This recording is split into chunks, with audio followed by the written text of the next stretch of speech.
Hi friends, good morning. Welcome to my channel. இங்கே பாருங்கள், நம்ம கெஸ்ட்டுங்க வந்துட்டாங்க, எடுத்துக்கிட்டு பறந்துட்டாங்க.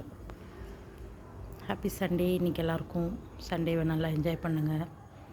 இன்றைக்கி வந்து நம்ம வீட்டில் என்ன டிஃபனுன்னா வாங்க பார்க்கலாம். அவங்க வேலையை அவங்க பார்க்குறாங்க, நம்ம வேலையை நம்ம பார்ப்போம். இன்றைக்கி நம்ம வீட்டில் தோசையும் சிக்கன் குழம்பு ரெடி ஆயிடுச்சு. பாருங்கள், சிக்கன் குழம்பும் தோசையும் ரெடி ஆகிடுச்சு. தம்பி கொடுத்துடலாம். இது வந்து லெமன் ஜூஸ் போட்டு வச்சேன், அது ஐஸ் கட்டி ஆகிடுச்சு, அதை எடுத்து வெளியே வச்சுருக்கேன். டிஃபன் சாப்பிட்டுட்டு கொஞ்சம் குடிக்கலாம் அப்படின்ட்டு. தம்பி டிஃபன் சாப்பிட்டுட்ருக்கான்.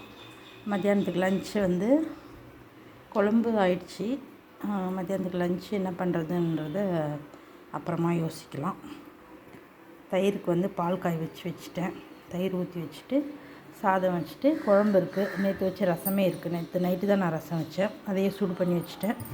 இப்போ வந்து அதை எடுத்து சிக்கனில் எடுத்து அப்படியே கொஞ்சம் ஃப்ரை பண்ணிடலாம். குழம்புலேருந்து எடுத்து மத்தியானத்துக்கு. அவ்வளோதான், இன்றைக்கி லன்ச்சும் முடிஞ்சு. அதுதான் லன்ச்சு. ஓகேவா? நீங்களாம் என்ன செஞ்சீங்க, என்ன பண்ணிகிட்ருக்கீங்கன்னு சொல்லுங்கள், என்ன டிஃபன் பண்ணீங்கன்னு சொல்லுங்கள். என் வீடியோ பிடிச்சதான் லைக் பண்ணுங்கள், கமெண்ட் பண்ணுங்கள், சப்ஸ்கிரைப் பண்ணுங்கள். ஓகே, பாய். அடுத்த வீடியோவில் சந்திக்கலாமா? Happy Sunday.